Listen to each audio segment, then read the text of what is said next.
Assalamualaikum everyone. My name is herbalist Alina Intizar Hussain. Welcome to the YouTube channel Herbal TV Malaysia. Hope you are all doing well. आज हमारा जो video का topic है वो है सोजिश और वरम। आज हम बात करेंगे सोजिश क्या चीज़ है और वरम क्या चीज़ है, इसको हम अपनी इंग्लिश लैंग्वेज में क्या कहते हैं और तिब की ज़ुबान में इनको क्या कहा जाता है।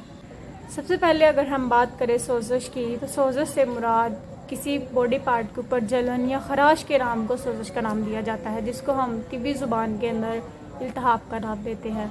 अगर इसको हम आसान अल्फाज में देखें तो इरिटेशन का नाम दिया जाता है, यानी बॉडी पर किसी भी जगह रैशेज़ या खारिश करके जो इरिटेशन होती है उसको हम सोजिश का नाम देते हैं। दूसरी चीज़ की अगर हम बात करें जिसका नाम है वरम, उसको हम आसान अल्फाज में देखें तो इन्फ्लेमेशन का नाम दिया जाता है। इससे क्या मुराद है? सूजन, यानी सोजिश जैसा कि हम जानते हैं फर्स्ट स्टेज है। किसी भी बॉडी पार्ट के ऊपर खारिश या जलन वगैरह हो तो वहाँ पे सोजिश हो जाती है। सोजिश के बाद वहाँ पे स्टेज नेक्स्ट जो प्रोसीड होता है वो होता है वरम, यानी किसी भी चीज़ के ऊपर उभार आ जाना, उसको हम वरम का नाम देते हैं। और ये दोनों चीज़ें सोजिश और वरम, इन दोनों पर पूरी तरह से फोकियत पाने वाला इंसान ही तिब को सही तरह जान सकता है।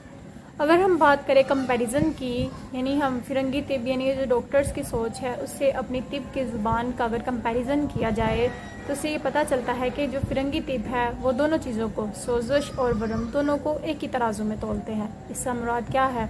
यानी उनकी ज़ुबान में सोजिश इन्फ्लेमेशन को नाम दिया जाता है, लेकिन ये दोनों अलग अलग चीज़, यानी सोजिश और वरम दोनों को फिरंगी तिब के अंदर एक ही चीज़ रेकमेंड किया जाता है, यानी सोजिश और वरम को एक ही तराजू में तोला जाता है, लेकिन ये दोनों चीज़ें अलग हैं। अगर हम तिब की ज़ुबान में देखें तो सोजिश को हम इल्तिहाब यानी एक सेपरेट चीज़ कहते हैं, यानी इनकी हमने स्टेजेस, जैसा कि हमने कहा, सोजिश पहली स्टेज होती है जिसमें किसी भी बॉडी पार्ट पर रैशेज़ होते हैं, और फिर नेक्स्ट स्टेज इन्फ्लेमेशन यानी वरम का होता है।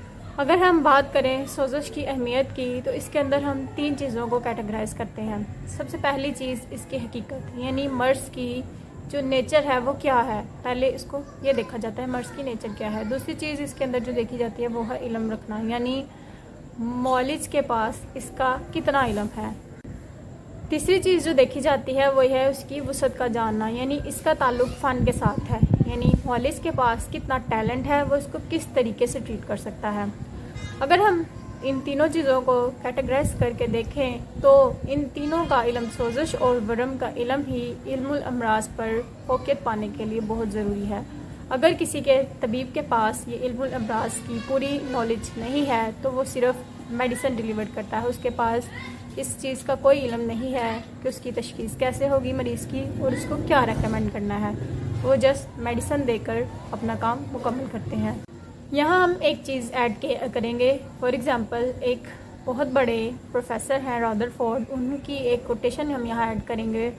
वो ये है कि उनके मुताबिक इल्मुल अमराज यानी ये सोजिश और वरम पर फोकियत पाने वाला 2/3 नॉलेज का मालिक होता है, यानी उसको तमाम चीज़ों पर फोकियत हासिल हो जाती है। लेकिन साबर मुल्तानी साहब के पॉइंट ऑफ व्यू के मुताबिक जिसको सोजिश और वरम की मुकम्मल तौर पर पहचान हो जाए वो 3/3 जो है वो पोर्शन पर अपनी फोकियत हासिल कर लेता है। अगरचे ज़ाहिर में अगर हम देखें तो हर मर्ज़ बहुत ज़्यादा दुख और तकलीफ़ का एहसास होता है, यानी अगर हम बीमार पड़ जाए इंसान तो अपने कंफर्ट जोन से निकल कर बहुत ज़्यादा इरिटेशन का शिकार हो जाता है और वो बीमारी उसको अजीब सी कैफियत का शिकार कर देती है। लेकिन अगर हम बात करें सोजिश की तो ये इसे एक पॉइंट पर हमारे लिए फ़ायदेमंद भी है।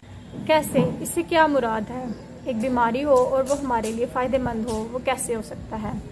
इससे मुराद ये है कि सोजिश जो है वो जिस्म के अंदर फैलने वाले जहर को वो एक जगह इकट्ठा करता है, यानी पूरी बॉडी के अंदर बनने वाला जहर कई तरह के हो सकते हैं, जैसा कि बवासीरी जहर, आर्ची की जहर, और 3 हमने तरह के जहरों की बात की थी, वो कोई भी हो सकता है। सोजिश के केस के अंदर सारे जिस्म का जहर एक जगह इकट्ठा होता है और एक जगह पर ही वो सोजिश का मुकाम पैदा होता है। इससे ये क्या होता है, इसके बाद जो हमारी बॉडी का इम्यून सिस्टम होता है वो उस पर खुद वर्क करता है। अगर तो इंसान की बॉडी का इम्यून सिस्टम स्ट्रॉन्ग हो तो वो खुद ब खुद उस सोजिश को यानी जहर को ख़त्म कर देता है, लेकिन अगर इम्यून सिस्टम स्ट्रॉन्ग ना हो तो फिर उसको अद्वियात के ज़रिए ही ख़त्म किया जाता है मर्ज़ को। इसका फ़ायदा ये है कि मर्द सारा यानी जो जहर है वो एक जगह आ जाता है, तो जो तबीब होता है या मौलिज होता है वो उसको एक ही जगह को ट्रीट करके उसको सेहतयाब कर देता है। अब हम देखते हैं इसकी मिसाल, यानी जैसा कि हमने बात की सोज़श जो है वो मुफीद भी होती है जिस्म के लिए। अभी हम इसको मिसाल के तौर पर देखते हैं। अगर किसी मरीज़ के पेट में दर्द हो तो हम उसको ख़त्म करने के लिए उसके पेट के ऊपर राई का प्लस्तर या फिर माथे के ऊपर हम सोज़श पैदा करके उसको दर्द को ख़त्म कर सकते हैं। इसी तरह दूसरी मिसाल अगर हम देखें, अगर किसी मरीज़ को बारीक का बुखार हो तो उसको भी हम टांग पर, हाथ पर या माथे पर ही सोज़श पैदा करके उसके मर्ज़ को ठीक कर सकते हैं। इस तरीके इलाज को तिब्बी ज़ुबान के अंदर अमाला का नाम दिया जाता है। आज की वीडियो के अंदर हमने सोज़श और वरम पर बेसिक्स बातें की और देखा इनके क्या फ़ायदे हैं, इनकी नेचर क्या है और इसके अंदर कौन सी चीज़ें शामिल होती हैं। आज की वीडियो के लिए ही इतना ही। नेक्स्ट वीडियो के अंदर नेक्स्ट प्रोसीड करेंगे। तब तक अल्लाह हाफ़िज़।